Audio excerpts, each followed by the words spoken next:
People applaud the victors, but true legends are born in the ashes. At the heart of a business empire built on integrity and calloused hands stands a man who's always known how to build, not destroy.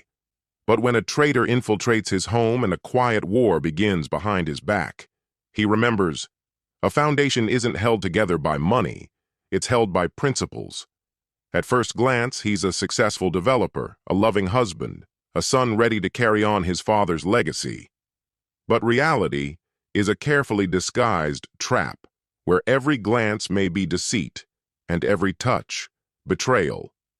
While some smile across the negotiation table, others are already signing the death sentence. When business collapses and family fractures, one choice remains: to become not just the survivor, but the man who returns for everything they tried to steal. Because revenge isn't a scream, it's silence. Not chaos, but calculation. Not a blazing strike, but a final act, executed with surgical precision. Greetings, my dear friend. I am very happy that you are watching my video, and I will be even happier if you subscribe to my channel. This will make me even happier. Let's get started. Derek Hawthorne had forged his life on two unshakable principles: loyalty and grit. At 44, he had taken the humble construction business his father once operated and expanded it into Hawthorne Development Group, a major player in the regional commercial property market. Though his daily routines now revolved around boardrooms and balance sheets, his hands still carried the calluses of a man who had spent years on construction sites, a quiet reminder of his boots-on-the-ground leadership. "Mr. Hawthorne, the Westlake investors are ready in the conference room," his assistant Nina announced, snapping him out of his focused stare. Derek adjusted his tie and nodded. Unlike most executives who preferred to lead from a distance, Derek remained entrenched in day-to-day operations. He made site visits regularly, knew each team member by name, and could operate every piece of equipment with practiced ease. That hands-on approach was his advantage. "Tell them I'll be in shortly," he replied, glancing once more at the proposal numbers before him. Elsewhere in the upscale enclave of Rosewood Heights, Vanessa Hawthorne was presiding over her well-attended monthly charity luncheon. At 38, Vanessa remained striking. Her cascading auburn hair and piercing green eyes gave her an effortless magnetism. Formerly a paralegal, she had met Derek 15 years ago and had been drawn to his passion and drive. Over time, she seamlessly transitioned into the role of a high-powered businessman's wife, using Derek's success to carve out her own place among the city's social elite. "This spread is absolutely divine, Vanessa," said Pamela Whitford, whose husband was one of the region's leading bankers. "You've truly outdone yourself." Vanessa offered a polished smile. "Just a little something. Derek always says giving back is central to our mission." The lie slipped from her lips with ease. In truth, Derek had hardly acknowledged the luncheon at all. Their marriage had become a hushed performance, functioning more on mutual benefit than affection. Across the elegantly landscaped lawn, Brandon Rourke watched her closely, his cool blue eyes calculating behind his glass. At 45, Brandon was known both for his ruthless financial instincts and his uncanny ability to exploit opportunity. With a pair of champagne flutes in hand, he approached Vanessa with practiced charm. "I believe congratulations are in order," he said, extending a glass toward her. "I heard Hawthorne Development secured the Westlake project." Vanessa's expression faltered. This was the first she was hearing of it. Derek hadn't mentioned a thing. Brandon's smile hinted at something deeper. "Maybe he should keep you better informed," Brandon said, letting his fingers graze hers just a second too long. "Good communication's the cornerstone of any real partnership." The electricity between them was unmistakable. This wasn't the first time their connection had turned physical. What began as casual flirtation at a holiday gala had deepened. Text messages gave way to discreet rendezvous, which led to regular evenings in Brandon's penthouse overlooking downtown. But Brandon wasn't just another forbidden lover. He was the ambitious face of Walmart Capital, Hawthorne Development's primary lender. Their ties had started as strictly transactional, with Brandon handling several of Derek's funding packages. Now things had escalated into something perilous, something with the power to destroy everything Derek had built. Back across town, Henry Hawthorne sat alone in his modest home, a heavy binder of legal papers spread across his lap. At 78, the retired contractor knew his days were numbered. Terminal pancreatic cancer left no room for illusions, yet it wasn't his mortality that haunted him. It was the disturbing revelation he had stumbled upon regarding Vanessa and Brandon. Henry had always been observant, attuned to subtle details others dismissed.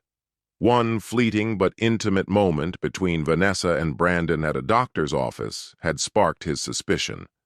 The next morning, he'd hired a private investigator. The results had been devastating. This wasn't a meaningless affair.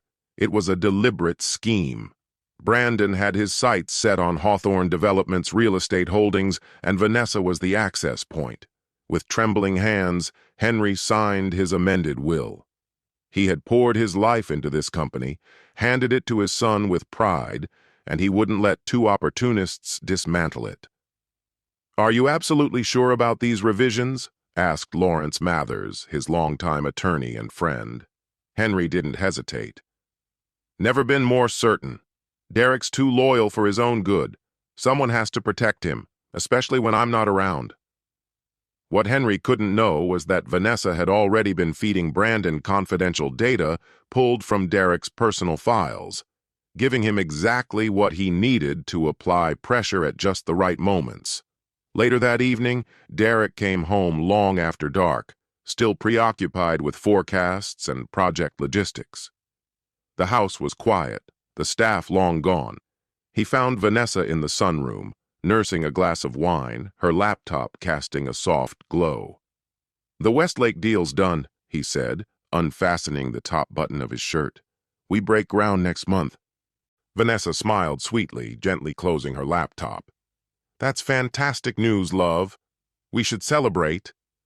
Derek gave a distracted nod, never noticing the open spreadsheet she minimized, or the text message from Brandon that blinked briefly across her screen. Almost there. Just waiting on the will. Henry Hawthorne passed away the following Wednesday morning. Morning light filtered into the hospital room as Derek sat at his father's bedside, holding his hand in silence.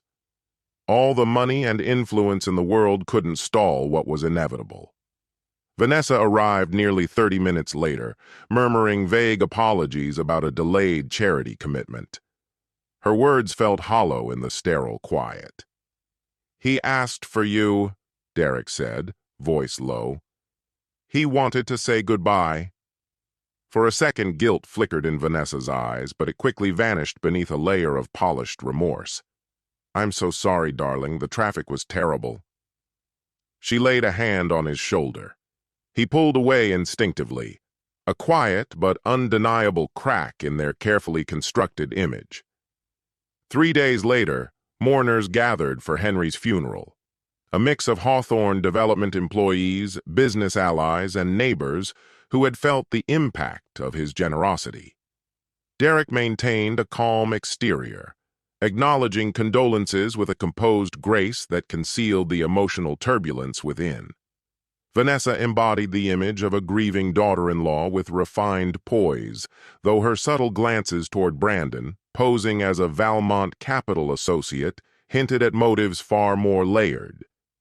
"Your father was a remarkable man," Brandon said as he clasped Derek's hand in a firm shake.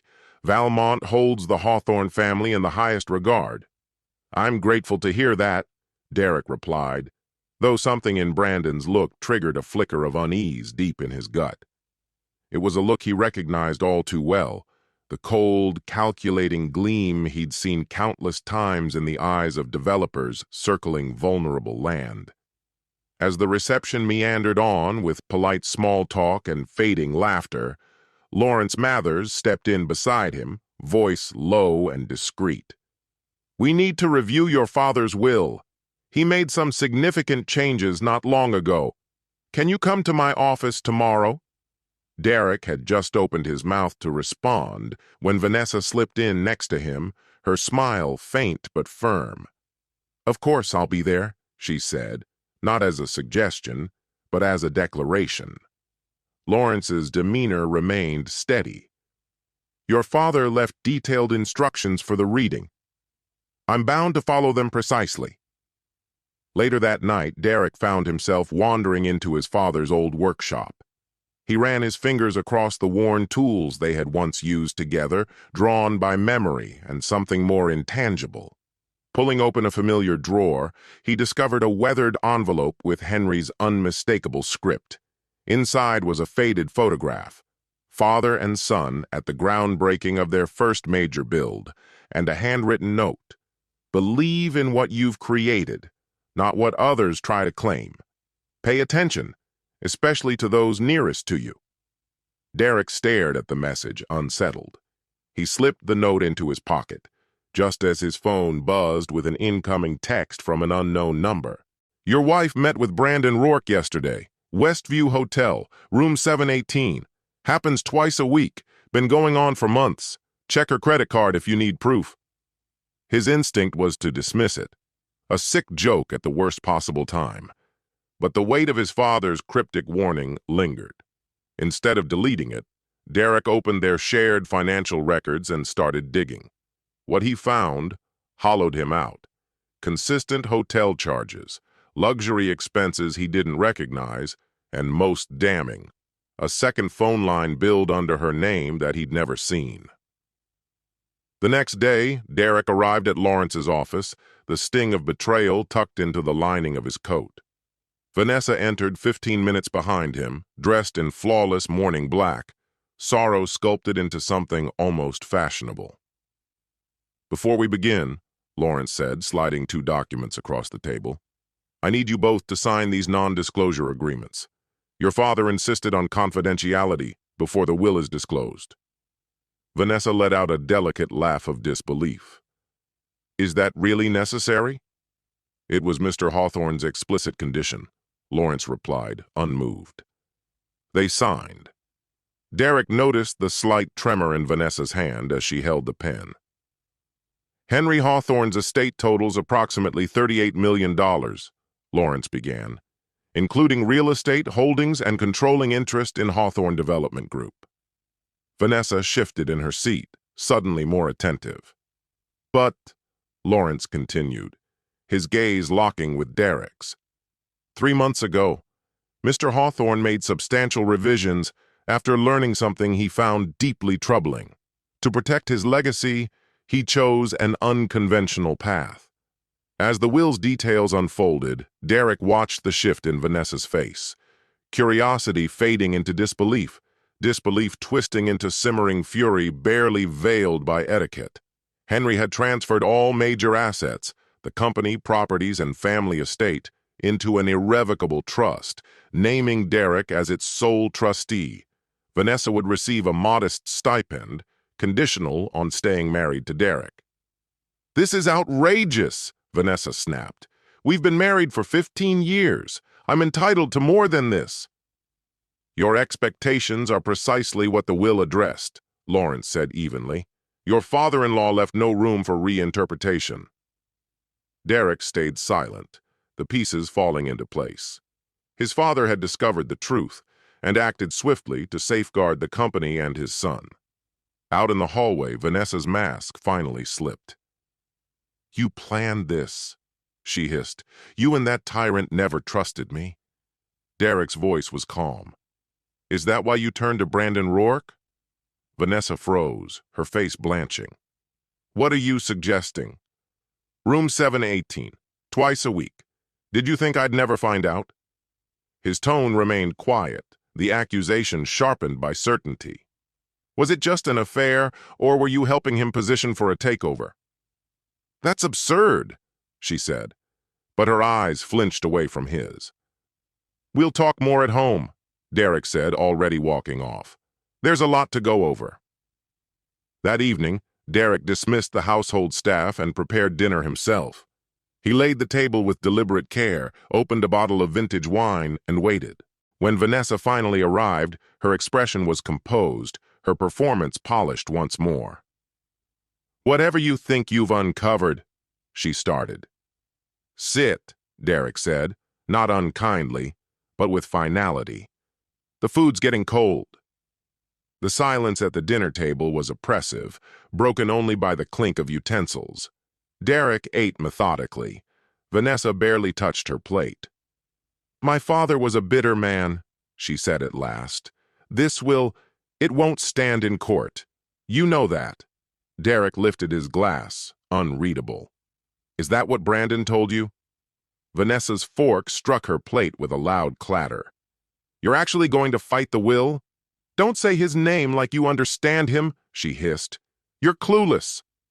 "I know plenty," Derek replied, his voice as cool as glass. He slid a file onto the table, dozens of pages inside, texts, hotel receipts, photographs. Deliberately, he spread the documents out like evidence at a courtroom hearing. "You've been feeding intel on my company for months. You and Brandon opened a shell account overseas. And this," he pushed a final paper toward her, "is a detailed outline of your plan to execute a hostile takeover of Hawthorne Development." Color drained from Vanessa's face. Her reaction wasn't for show. "How could you possibly—" "My father uncovered it first," Derek interrupted. "He had you watched after he saw you meeting Brandon. You didn't just misjudge me, you misjudged him." Vanessa's cheeks turned a shade darker. "You don't understand. Brandon and this is real." Derek gave a short, biting laugh. "You're in love with what you think he can deliver. My company, my inheritance, my legacy." "You were never there," she snapped.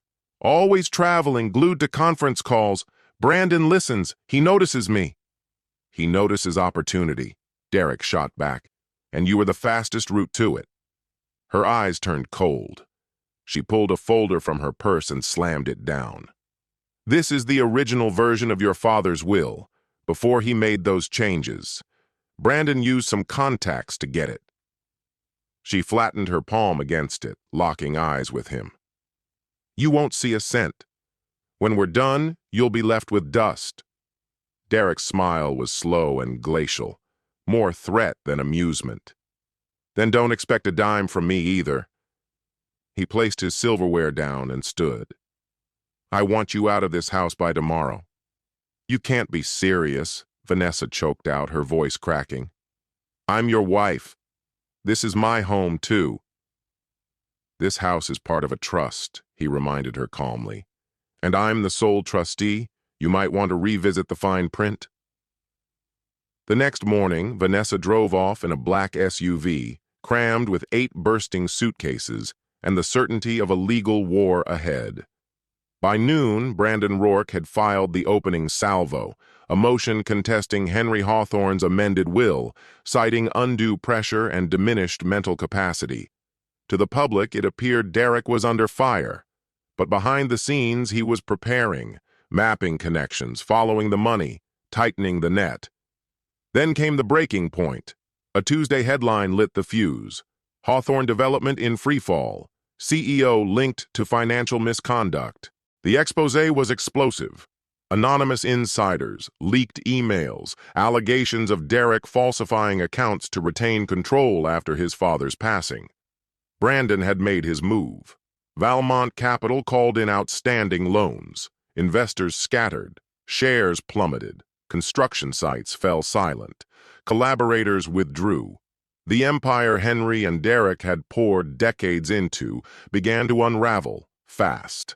As Derek stepped out of headquarters that evening, a wall of reporters surrounded him, shouting about embezzlement, liquidity crises, and his shattered marriage. Across the street, parked beneath tinted windows, he spotted Vanessa beside Brandon. Their smug grins told him everything. That night, alone in his study, Derek made a choice. He was done playing defense.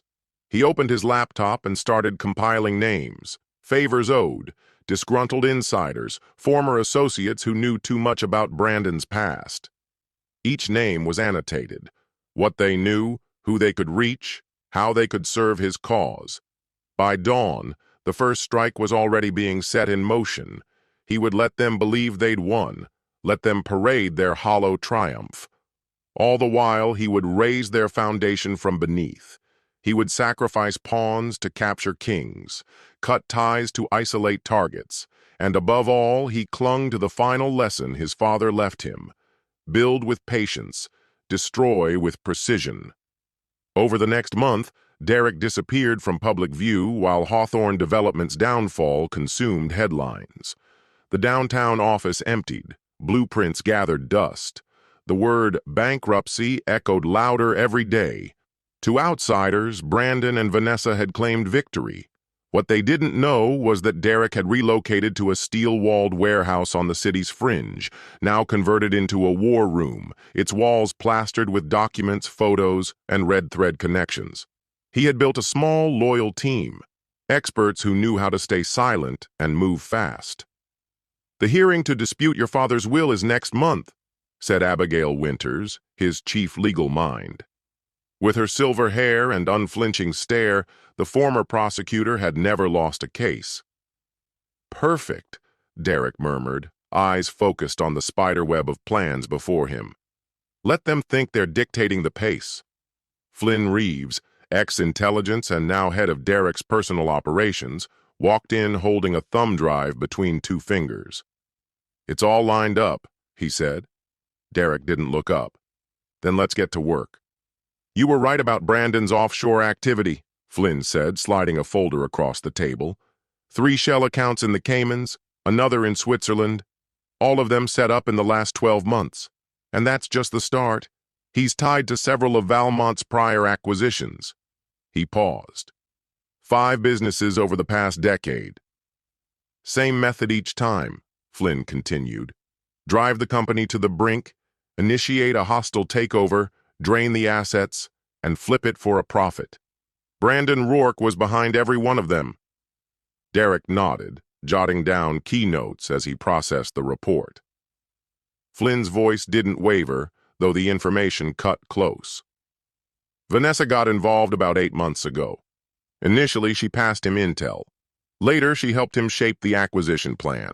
She was promised a high-ranking position in the restructured company, Flynn added, along with a 20% share from the land sales Hawthorne Development had queued up. The betrayal stung, but Derek had moved past shock. He was calculating now. "What's the situation with the judge presiding over the estate litigation?" he asked. Abigail grimaced. "Judge Prentice." "By the book but cautious," Flynn offered. "No direct connection to Brandon. However, his son is a junior attorney at a firm that's handled minor Valmont transactions." Derek's mouth curled into a subtle, strategic smirk. "Not a direct line, but enough for pressure. What about the inspectors Brandon paid off?" As Derek quietly laid the foundation for retaliation, Brandon and Vanessa were celebrating what they believed was the final nail in the coffin. Clinking glasses in Brandon's luxurious, high-rise penthouse. Floor-to-ceiling windows framed the glowing skyline. The space, all polished chrome and soulless minimalism, screamed wealth over warmth. The artwork had been chosen by professionals, not passion. "To Henry Hawthorne," Brandon toasted, swirling a glass of vintage scotch. He thought he was untouchable. Vanessa laughed softly, tapping her drink to his. "And to his arrogant son, who should have taken our offer while it was still on the table." Brandon drew her in close. "Give it another week. He'll fold," Brandon said, smug. "The pressure will break him. Then he'll come crawling back." His fingers slid along her waist. "Have you looked at properties in Aspen yet? We'll need something fitting for ski season once this is over." Vanessa smiled, but uncertainty flickered across her features. "It's strange, though. Derek hasn't made a single move. That's not like him." Brandon dismissed it with a wave. "He's finished. Lost his father, lost you, and now the company. Guys like that don't recover." What Brandon failed to understand was that Derek didn't lash out recklessly. His revenge would be cold, precise, and executed with surgical finesse. The first salvo was quiet. Landon Pierce, Valmont Capital's CFO and Brandon's right hand, received an unmarked envelope. Inside, hard proof that Brandon had been siphoning profits from past takeovers, money never reported to Valmont's board. The second strike hit the legal system. An ethics complaint triggered a formal review of the law firm where Judge Prentice's son worked. Several verdicts tied to Valmont came under scrutiny. The third wave zeroed in on Vanessa. Her social elite began receiving anonymous messages. Included were date-stamped photos of her and Brandon, taken before Henry's death, alongside damning text exchanges that exposed their plot against Hawthorne Development. By the time Brandon realized these weren't isolated attacks, he was buried in crisis. Valmont's directors called an emergency meeting. Judge Prentice recused himself from the estate proceedings.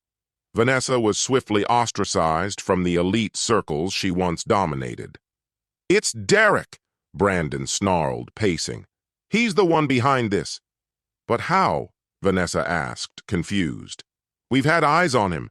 He hasn't left that warehouse in weeks." Brandon grabbed his phone. "Doesn't matter. I'm activating every resource I've got." He turned back, eyes hard. "By this time tomorrow, Hawthorne Development will be locked down, audits launched, permits suspended, and every line of credit frozen. Let's see how your ex handles being financially gutted." But Derek had anticipated this exact play. Long before Brandon's retaliation, he had insulated his critical assets beyond reach. The business headlines told the story. Hawthorne Development divests residential holdings. International buyer secures suburban portfolio. According to the article, nearly a third of Hawthorne's assets had been sold to a Singapore-based investment entity at a price that seemed suspiciously low. Brandon slammed the paper onto his desk, seething. "He's liquidating," he told Vanessa over speaker, "unloading property before we can touch it." "Isn't that a good thing?" she asked. "It makes him look desperate." "No," Brandon snapped. "It's a ruse. He's laundering the funds. These buyers could be shells. For all we know, he still controls everything behind the curtain." Brandon wasn't entirely mistaken. Meridian Partners, the Singapore firm, did have links to Derek, just not in a way Brandon could trace. Its lead investor was Takashi Yamamoto, whose company Henry Hawthorne had saved 3 decades earlier when no American bank would help. That debt had never been forgotten. Now Takashi was repaying the favor, protecting Derek's empire. And with that safeguard in place, the legal war only intensified. With Judge Prentice recusing himself from the case, the contentious battle over the will was reassigned to Judge Marlene Sandoval, a formidable figure in the judiciary, known for her laser-like precision and intolerance for courtroom theatrics. Brandon's attorneys responded swiftly, filing a torrent of motions designed to sap Derek's resources and test the limits of his endurance. But Derek had anticipated such a move. Despite appearances suggesting he was overwhelmed by the legal onslaught, he was quietly steering toward his next calculated offensive. "They've filed for another extension," Derek said wryly, eyes scanning the latest document from his improvised war room, a converted warehouse filled with tactical maps and legal paperwork. Across from him, Abigail Winters gave a short nod. "That's the third continuance in 4 weeks. Classic attrition play, drown you in legal bills until you break." "Let them think it's working," Derek replied, his voice measured, eyes steady. "Where are we with Operation Disclosure?" Flynn Reeves, his hands a blur over the keys, pulled up a report. "We're set. 7 former targets of Valmont Capital are on board. 3 have concrete proof, emails, audio clips, showing Brandon's strong-arm tactics." "What about the SEC?" Derek asked, not missing a beat. Flynn smirked. "Delgado owes your father. Remember that incident 5 years ago? Your dad kept his nephew's name out of a scandal. Delgado's agreed to prioritize our file." Derek leaned back slowly, nodding. "We go in 3 days. Coordinate with the financial press for full impact." The elegance of the plan lay in its simplicity. While Brandon remained consumed with bleeding Derek dry through the estate battle and draining Hawthorne Development's value, Derek had ignited a regulatory firestorm beneath Volmont Capital's feet. For years, Brandon had operated just outside the bounds of legality, forcing financial stress on companies and swooping in as the savior, acquiring them at rock-bottom prices. But there was one target that had slipped through his grasp: Weston Manufacturing. 3 years earlier, the Weston family had rebuffed Volmont's aggressive overtures. Though they remained intact, the company's CEO, Russell Weston, suffered a near-fatal heart attack during the ordeal. Quietly, he had spent the intervening years compiling damning evidence, waiting for the right moment to strike back.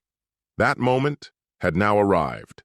With Derek's backing and guidance, Weston submitted a formal complaint to the SEC, supported by a mountain of documents, damning recordings, and irrefutable signs of stock manipulation.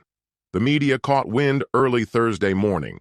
SEC opens investigation into Volmont Capital's buyout practices. Brandon Rourke under scrutiny in emerging scandal.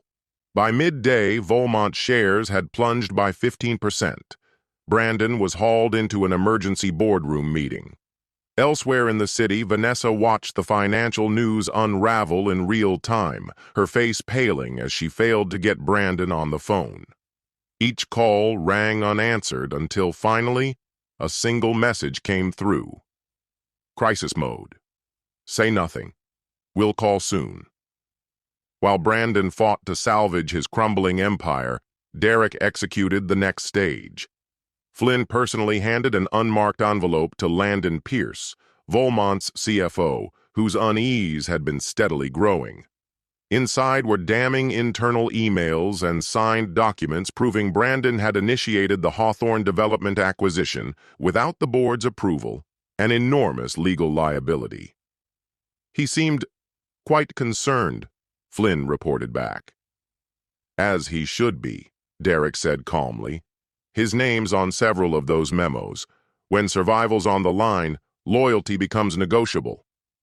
Later that evening, after enduring hours of grilling from Volmont's board and council, Brandon trudged into the dim light of the underground garage. By his car, Landon Pierce was waiting. "We need to talk," Landon said, voice grave. "The board wants out. Effective immediately," he continued. "They're panicking over the SEC exposure." Brandon's face darkened. "Tell them to hold firm. We're too deep in to pull out." "This isn't up for discussion," Landon shot back. "It's an order.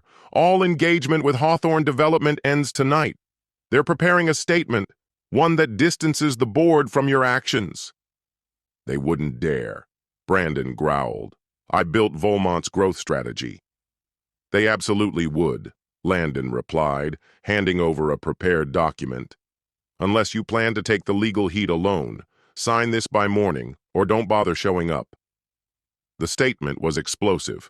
It would force Brandon to admit he had acted without authorization and misled the board. Rage surged in his chest as he read the lines. Derek Hawthorne had flipped the entire game in his favor, turning Brandon from predator to prey in under a month. Brandon crumpled the paper in his fist. "This isn't over," he muttered. "He hasn't won yet." Just then his phone buzzed, an email from his legal team. Judge Sandoval had abruptly scheduled a hearing for the next morning, citing newly presented evidence requiring immediate review. The courtroom was nearly empty when Derek arrived at dawn. Only Abigail, Brandon's lawyers, and Vanessa, sitting silently in the rear, her usually polished facade beginning to fracture, were present. Brandon himself was nowhere in sight, consumed by the inferno raging through his corporation. Judge Sandoval entered briskly, exuding the same disciplined authority that had made her a legend. "Counsel," she said sharply, "I've examined the latest materials submitted by Mr. Hawthorne's attorney. They raise grave concerns and merit immediate consideration. Ms. Winters, you may begin." Abigail rose with practiced ease, ready to deliver the opening strike of Derek's endgame. "Your Honor, Abigail addressed the court firmly. We've presented indisputable evidence that the challenge to Henry Hawthorne's will was built on falsified allegations and what amounts to a deliberate, orchestrated act of fraud. Brandon's counsel shot to his feet with an objection, but Judge Sandoval raised her hand, stopping him with a single gesture. I'll review the presented evidence before making any decisions, counselor. What followed was a comprehensive and damning exposition. Covert recordings of Brandon and Vanessa planning their attack on the will long before Henry's death, paper trails revealing discreet payments to a low-level court employee with direct access to the document, and most incriminating, proof that Brandon had attempted to bribe Henry's physician into giving false statements about the man's mental competence. By the time Abigail concluded, Brandon's defense team sat frozen, as though the floor had disappeared beneath them. Vanessa had already vanished, exiting the courtroom the moment the gravity of their scheme became irrefutable. Judge Sandoval didn't delay her ruling. Henry Hawthorne's original testament would be honored. The trust he designed would stand, untouched, and she was formally forwarding the matter to the district attorney for criminal prosecution. Outside, a wall of reporters surged toward Derek as he exited the courthouse, eager for a statement after his decisive legal win. For the first time in what felt like ages, he stepped confidently into the media frenzy. My father built this company on integrity and grit, he said steadily. Today's judgment reinforces those principles. Now, if you'll excuse me, there's a business that needs rebuilding. As his vehicle eased away from the courthouse, Derek's phone buzzed with a call from an unknown number. He hesitated, then answered. Mr. Hawthorne? This is Landon Pierce at Valmont Capital. There was strain in the CFO's tone. The board has just voted to immediately terminate Brandon Rourke. I've also been directed to initiate talks regarding reparations for the damages caused under his leadership. Derek allowed a quiet, deliberate smile to form. I'm listening, Mr. Pierce. Across town, Brandon returned to his penthouse to find Vanessa frantically packing a collection of high-end suitcases. Where the hell do you think you're going? He snapped. Far away from this disaster, she replied coolly. It's done, Brandon. Derek outplayed us. Brandon seized her arm, desperation in his grip. It's not over. So we lost the will dispute. Big deal. We can regroup, go after him financially. Valmont's out, but I've got other investors. You really don't understand, do you? Vanessa said, yanking her arm away. I just got off a call with my lawyer. The DA is opening a full-scale investigation. Conspiracy, fraud, solicitation. That doctor you tried to buy off? He talked. They've got everything. His face blanched, but he laughed bitterly. We'll get top-tier attorneys. We're not going to prison. I'm not risking my freedom on that fantasy, she snapped, zipping her last suitcase. They've offered me a deal. Brandon froze. What kind of deal? Immunity. In exchange for a full statement against you, every transaction, every plan, every offshore account. You ungrateful bitch, he snarled, lunging toward her. After everything I've given you? She backed toward the door. Everything you promised was built on deceit. Derek warned me this would happen, that you'd turn the second things fell apart. And he was right. His voice cracked. You've been in contact with him? She nodded slowly, her hand resting on the doorknob. He's the one who helped arrange the deal. With that, she left. As the door clicked shut behind her, Brandon's phone rang.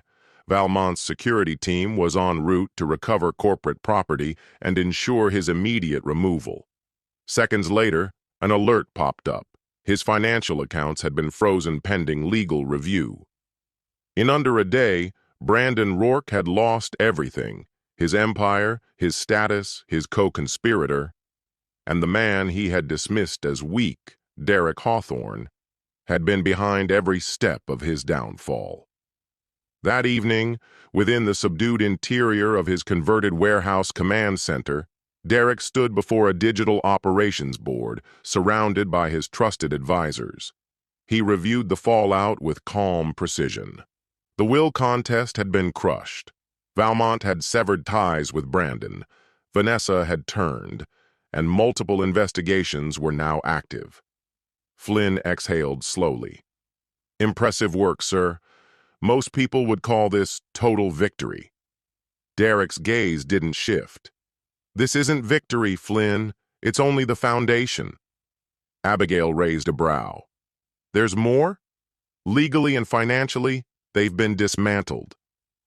Derek's expression darkened with intent. "My father used to say there's a difference between justice and consequence. Brandon and Vanessa didn't just go after money. They tried to erase what he stood for, what we created together." His voice was calm but laced with purpose. "The courts will settle their part. But some debts," he paused, eyes narrowing, "require a more personal resolution." Flynn and Abigail exchanged a knowing glance. They understood. The battle wasn't over. It was about to evolve into something deeper, sharper. "What's the next move?" Flynn asked. Derek approached a fresh section of the board, blueprints for what came next, waiting in the wings. "Now," he said quietly, "we begin." Now, they're forced to endure the same annihilation they once orchestrated for me. An obliteration that strikes deeper than fortune or reputation. It's the collapse of identity, of the future they so confidently thought was theirs. As we began reconstructing new identities and connections, we made certain they recognized who was orchestrating their unraveling, down to the last detail. Brandon Rourke sat stiffly across from his legal counsel, the magnitude of his crumbling life bearing down like lead. The SEC investigation had intensified, now combing through the fine print of every transaction he'd ever touched. Not only had Valmont Capital severed all association with him, but they'd also filed suit, citing grave breaches of fiduciary duty. Meanwhile, the district attorney, armed with Vanessa's damning declarations, was seriously considering criminal prosecution. "Spare me the fluff, Arnold," Brandon said flatly, eyes locked on his attorney. "Give it to me straight. How bad is it?" Arnold Graves, a veteran defense lawyer who'd spent over 3 decades protecting high-profile financial elites, didn't blink. "If the indictments go through, you're looking at 8 to 12 years behind bars," he said with brutal candor. "On the civil side, damages could exceed $20 million, assuming we can even negotiate partial settlements." Brandon's complexion paled. "What about my assets? The properties, the bank accounts?" "Nearly everything's frozen while the Valmont case is active," Arnold said gravely. "FinCEN flagged your offshore holdings too. You won't be touching those anytime soon." Brandon's jaw tightened. "This is Derek Hawthorne's vendetta," he hissed. "He's the one pulling the strings." Arnold remained clinical. "Whether that's true or not won't help us legally. Our focus needs to be containment." But neither man understood the true scale of what Derek had set in motion. The legal carnage was merely the first phase. While Brandon scrambled to douse the flames, Derek was methodically dismantling what remained of his adversary's life. It started with Brandon's public persona. Leading financial newsrooms began receiving anonymous deliveries, each one a trove of evidence detailing Brandon's ruthless history. Companies hollowed out, lives shattered, ethics abandoned for profit. The media latched on, and with every new headline, his reputation sank further. Then came the disintegration of his private life. His ex-wife received irrefutable proof that Brandon had hidden assets during their divorce over 10 years ago. His estranged daughter was anonymously sent evidence showing he had sabotaged her boyfriend's career out of pure spite. Friends and former allies were handed emails and audio files exposing Brandon's most manipulative, backstabbing moments. No trace pointed back to Derek. To the outside world, it looked like fate had finally caught up with a man who thrived on destruction. As Brandon's foundation gave way, Vanessa faced her own reckoning. Though a deal with prosecutors kept her out of prison, it offered no protection from the civil aftermath. Derek's attorneys filed lawsuits against her for corporate espionage, breach of fiduciary duty, and infliction of emotional harm. But the most devastating blow came when Derek leaked years' worth of records showing she had embezzled close to $2,000 from various charities. Small amounts, stolen methodically, used to prop up her image. Her public credibility collapsed. She became a pariah. Legal fees drained her savings, and the ironclad prenup she'd once shrugged off now left her without any claim to Derek's wealth. 3 months into this relentless campaign, Derek finally emerged from the shadows. Brandon was handed a discreet envelope, personally delivered. Inside was a reservation card to an upscale downtown restaurant. Scrawled on it were 5 chilling words: "Time to discuss the terms. D.H." Brandon considered throwing it away, but desperation and the need for answers pulled him in. When he arrived, Derek was already seated in a private dining room, every bit the image of composure and affluence. Brandon looked exhausted, hollowed out. "You've certainly kept yourself busy," he said as he took a seat. "I had a brilliant mentor," Derek replied smoothly, pouring himself a glass of wine. "Your strategies for deconstructing companies were quite educational. I just applied them to an individual." Brandon's expression darkened. "So what's this, Hawthorne? A victory lap?" Derek leaned forward, his tone icily calm. "This isn't about celebration. This is about clarity. Every blow you're enduring, each lawsuit, each investigation, every burned bridge, is a reflection of the ruin you tried to engineer for me. The vulnerabilities you once flagged in my business, the legal traps you designed, the timing of your attacks, I studied it all. I'm simply running your own playbook." Brandon's face drained of all remaining color. "How did you even get your hands on—" "Vanessa's inbox," Derek interjected. "She wasn't nearly as careful as you, but that's not the point of this meeting." He slid a slim folder across the table. "These are the terms for a civil resolution. Read them." Brandon skimmed through the contents, disbelief tightening his grip on the pages. "This leaves me with nothing." "Not quite," Derek said coldly. "You'd still have your freedom. Cooperate with the authorities, help resolve the criminal case, and you won't see the inside of a prison cell. But everything else, my career, my reputation, my finances, it's all ashes." Brandon's voice cracked with fury. "Why would I ever agree to this?" Derek's smile was razor sharp. "Because if you refuse, I'll ensure every last piece of evidence lands directly in the prosecutor's hands. And I won't stop until your entire existence, your legacy, your name is erased." Brandon stared at the paperwork in front of him, the enormity of his downfall pressing down on him like a lead weight. "You've certainly learned how to play the long game, Hawthorne." "I had excellent teachers," Derek replied coolly as he stood from his chair. "You have 24 hours to make your choice." He started toward the door but stopped halfway. "Oh, and Brandon." He cast a glance back. "My father says hello from the other side. He always had a talent for identifying predators." The fallout from Brandon and Vanessa's betrayal didn't stop with them. It swept through everyone who had aligned themselves against Derek. Martin Dawson, the crooked inspector who had fabricated violations at Hawthorne development projects, was now under formal scrutiny by the city's ethics board. Charlotte Weber, the bank executive who pressured Hawthorne's lenders to tighten the screws, was promptly terminated after an internal probe uncovered multiple irregularities. Even the son of Judge Prentice was not spared. His law firm initiated a formal ethics investigation into his role. Derek observed it all unfold with a quiet sense of vindication.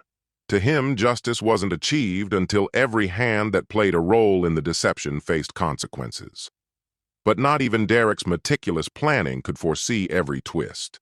Trapped, with his reputation and livelihood on the brink of ruin, Brandon made a startling and strategic pivot. Instead of conceding to Derek's conditions, he went public. "We're anticipating remarks from Mr. Rourke concerning the allegations," a news anchor announced, live on air. Brandon stepped up to the microphone, the usual arrogance stripped from his posture, replaced with a practiced humility. "My entire professional life has revolved around high-pressure finance," he began. "It's a world that rewards aggression and punishes compassion. In chasing success, I've made choices I deeply regret." Derek, watching from his office, kept his expression unreadable, the flicker of disdain barely visible.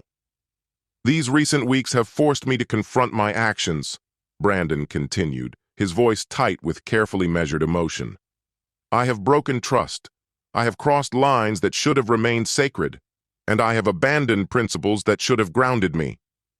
He paused, looking solemnly at the floor. "Effective immediately, I will cooperate with all investigative authorities.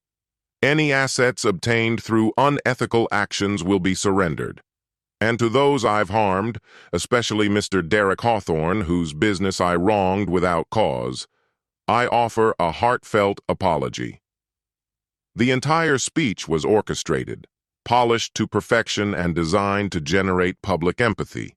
Social media and pundits alike lauded his courage and transparency. "He's working the narrative," said Abigail Winters, seated next to Derek. "It doesn't matter," Derek replied with icy calm. "Facts don't need a spotlight. They hold up on their own." But Brandon hadn't played his final card. By the next day, headlines announced his hospitalization due to what doctors termed a severe stress-induced cardiac event. From the sterile walls of his hospital room, pallid and visibly frail, Brandon granted an exclusive media interview. "I was consumed by a cutthroat culture," he said, his voice barely more than a whisper. "One that celebrates victory at any cost. But witnessing the aftermath of my choices, it's changed me. I can't ignore it anymore." The public leaned in. His redemption arc was taking shape. Pundits began speculating that Brandon might be less a villain and more a casualty of a broken system. Some even suggested that Derek's pursuit of justice had crossed the line into personal revenge. Seeing the threat this narrative posed to his broader mission, Derek pivoted. "Let him bask in the spotlight," he told his attorneys. "We stay locked in on the outcome." He gave the green light to proceed with all pending civil actions. Simultaneously, he provided prosecutors with an expanded set of evidence to reinforce the criminal case. Behind the curtain, he hired forensic accountants to unravel Brandon's complex web of illicit holdings and follow every trace of misappropriated funds. Meanwhile, Vanessa made her own move to salvage whatever leverage she still had. Disgraced and dispossessed, she appeared without warning at Derek's office one overcast afternoon. "I'm here to see my husband," she said to his assistant. Derek stepped into the doorway. "Ex-husband," he said flatly. "The divorce was finalized last week. Your attorney should have informed you." Vanessa stood awkwardly, her once elegant image dimmed, designer shoes replaced with understated flats, her signature look now toned down. "Can we talk privately?" Once inside, she opted for a gentler approach than Brandon had. 15 years, Derek, that has to mean something." "It does," he replied sharply. $4.3 million stolen, to be precise, not counting the sabotage. "I know I've made terrible mistakes," she said, her voice quivering. "But trying to wipe me out completely, that's not who you were." "The man who loved you trusted you," Derek said, his voice a blade of ice. "That man is gone. Your betrayal killed him." She faltered. "What else do you want from me? I've lost everything. My friends, my identity, any future I could have hoped for." "That depends," he said, his voice dark and deliberate. "Have you spent even one night lying awake wondering what would have happened if you'd succeeded? If you and Brandon had gutted everything my father and I built?" Did it ever occur to you how many people you would have left unemployed while you carved this company apart? She lowered her gaze. There was no answer. I figured as much, Derek said, his voice cutting through the tension like steel. You're not sorry for what you did, only that it failed. Vanessa's voice trembled as she answered. That's not fair. Fair? Derek gave a cold, mirthless chuckle. Was it fair when you plotted my destruction while sleeping beside me? When you looked me in the eye and lied to the man who gave you everything you ever wanted? He stood abruptly, signaling that their conversation had reached its end. You chose your side, Vanessa. Now deal with the consequences. As security escorted her from the building, she hurled a final warning over her shoulder, her voice sharp with urgency. He'll turn on you too, Derek. Brandon always keeps something in reserve. He's not finished. Her words were laced with panic, but somewhere inside them was a chilling sliver of reality. Brandon Rourke wasn't out of the game yet. He was about to make one last, reckless attempt to salvage what little power he had left. In a nondescript motel room on the outskirts of the city, Brandon sat hunched over a table cluttered with disposable phones and glowing screens, remnants of a kingdom now crumbling around him. He had bought himself a little time with a carefully crafted PR push, but time was all he'd gained. Legal threats were closing in from every direction. Prosecutors circled like vultures. Civil suits threatened to swallow up his final holdings. And the media, despite his efforts to spin the narrative, had already painted him as a fallen empire. For the last 72 hours, Brandon had been executing what he arrogantly dubbed Project Phoenix, a desperate multi-layered strike aimed solely at destroying Derek Hawthorne. If Brandon couldn't rebuild his own life, he'd make damn sure Derek's collapsed with it. The scheme had 3 pillars. First, a targeted cyber attack designed to cripple Hawthorne Development's internal systems and corrupt sensitive financial records. Second, a barrage of anonymous whistleblower complaints sent to multiple government agencies, accusing Hawthorne of fraudulent permitting, regulatory violations, and tax manipulation.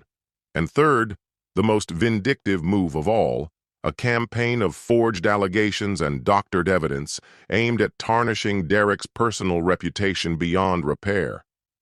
It's done, Brandon muttered as he hit send on the final encrypted message. Let's see you squirm now, Hawthorne. Across town, Derek's phone buzzed, one of many systems he'd set up to detect threats in real time. Flynn Reeves, his head of cybersecurity, had flagged the intrusion. Whoever's doing this knows their stuff, Flynn reported. But we're ahead of them. The decoy network is soaking up the breach and tracing it back. Derek remained calm. And the reports to the authorities? Already neutralized, replied Abigail Winters. We anticipated this route. All documentation is in order. The agencies reviewed and dismissed everything. 0 findings. And the personal smears? Dealt with before they spread, Flynn said. The alleged victims have publicly denied any wrongdoing on your part. The narrative didn't stick. Derek glanced at his watch. Then we proceed. Is the response plan active? Flynn hesitated for just a moment. Everything's moving exactly as you outlined, though I still think it's extreme. Some lessons, Derek said evenly, must be taught without ambiguity. That night, as Brandon packed his last bag in the rundown hotel room, preparing to disappear once again, a knock came at the door. Expecting room service, he opened it without a second thought. 2 agents in plain suits stood on the other side. Brandon Rourke, one asked, flashing a badge. You're under arrest for multiple federal offenses, including cyber intrusion, wire fraud, and the transmission of threats across state lines. Brandon's face drained of color. Wait, no, this isn't. We have direct evidence linking this operation to your room. The agent cut him off. Your digital fingerprints are all over the attack, and we've obtained surveillance footage of you at these very laptops, in the act. He turned a tablet toward Brandon, displaying video footage from the hotel's internal system. Footage that captured every keystroke and login.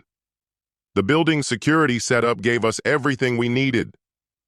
As Brandon was placed in handcuffs and led down the hallway, his eyes locked on a familiar figure standing in the distance. Derek Hawthorne. No smirk, no gloating, just cold, composed finality in his gaze.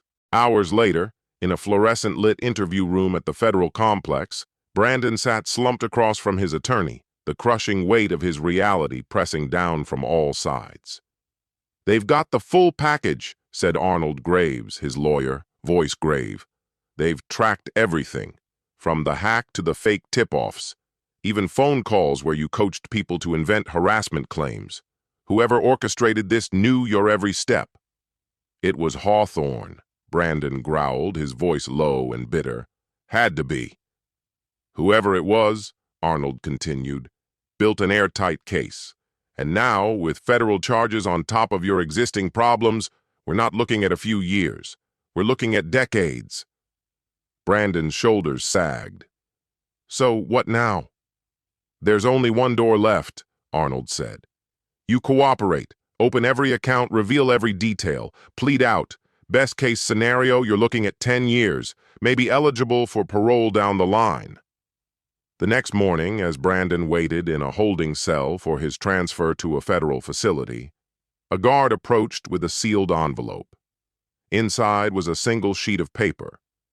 Printed in bold, stark letters were the words, "Every move you made was anticipated and neutralized. Every contingency you prepared was dismantled before it began. The evidence securing your sentence was obtained lawfully and intentionally." This isn't about vengeance, Brandon. It's about consequence. The statement was stark, final, no signature, just a single name at the bottom. Devin Holtz. Elsewhere in the city, Vanessa Martinez, stripped of the right to bear the Hawthorne name, opened an envelope delivered by hand to the modest apartment that now mirrored her downfall. Inside, a message, pointed and merciless. "Your decision to testify against Brandon spared you a prison sentence, but the civil judgments will ensure you never again taste the life my family once gave you. You sacrificed everything when you betrayed us. Let that loss haunt you every time you wonder how things might have been." Derek. Half a year later, Derek Hawthorne stood in silence before the towering glass windows of his office atop the newly restored Hawthorne Development Group headquarters. What had once teetered on the edge of ruin had rebounded with force. The public fallout from Brandon and Vanessa's deception had triggered an unexpected wave of support, fresh investors, loyal partners, and a renewed sense of purpose. Flynn Reeves stepped inside, a polished leather dossier in hand. "Brandon Rourke got 12 years, he reported plainly. "He's eligible for parole in 8. His assets are frozen or seized, pending further civil action. Vanessa's appeal was dismissed. She's answering phones at a dental clinic in Nebraska." Derek acknowledged the update with a slight nod. No satisfaction crossed his face, just the stillness of resolution. "What about the rest?" he asked. "Everyone who stood with them, legally neutralized, financially drained, professionally cut off." "Just as you instructed," Flynn replied. "And my father's foundation?" "Fully operational. The scholarship initiative for children of construction workers kicks off next semester." A trace of a genuine smile flickered across Derek's face, the first in over a year. He would have liked that, he said softly. Flynn hesitated, then voiced the question that had loomed in the background for months. Was it worth it? The time, the resources, the energy? Just to see them fall? Derek turned from the window, taking a breath before answering. "My father used to say, some debts aren't paid in dollars. They're paid in lessons, delivered hard so they're never forgotten." His voice sharpened. "Brandon and Vanessa didn't just come for the money or the company. They tried to wipe out everything my father poured his life into, everything we created together." He paused, eyes steady. So yes, every move, every hour, it was worth it. This was never revenge. This was reckoning, and a warning to anyone who thinks they can tear down our legacy and walk away untouched. Flynn offered a respectful nod before stepping quietly from the room. Derek turned back toward the skyline, where cranes reached skyward at 3 separate Hawthorne project sites, symbols of resurgence, all moving forward under his direction. On the desk behind him sat a photo, he and his father smiling at the groundbreaking of their first major development. Beside it, a worn slip of paper written in Henry Hawthorne's strong, unmistakable hand found after his death. Son, buildings can crumble, fortunes can turn, but grit and honor, they last. Don't forget who you are, don't forget what we built, and never ever let anyone take it away, not without a fight that lives up to the Hawthorne name. Derek had followed that creed to the letter. The battle for his inheritance was over. He hadn't just protected what was his, he had made certain that those who tried to steal it would wear the cost of their betrayal for the rest of their lives. Our story comes to an end here. Share your thoughts in the comments. Thank you for taking the time to watch. If you enjoyed this story, please check out other videos on this channel. See you soon, my dear friend.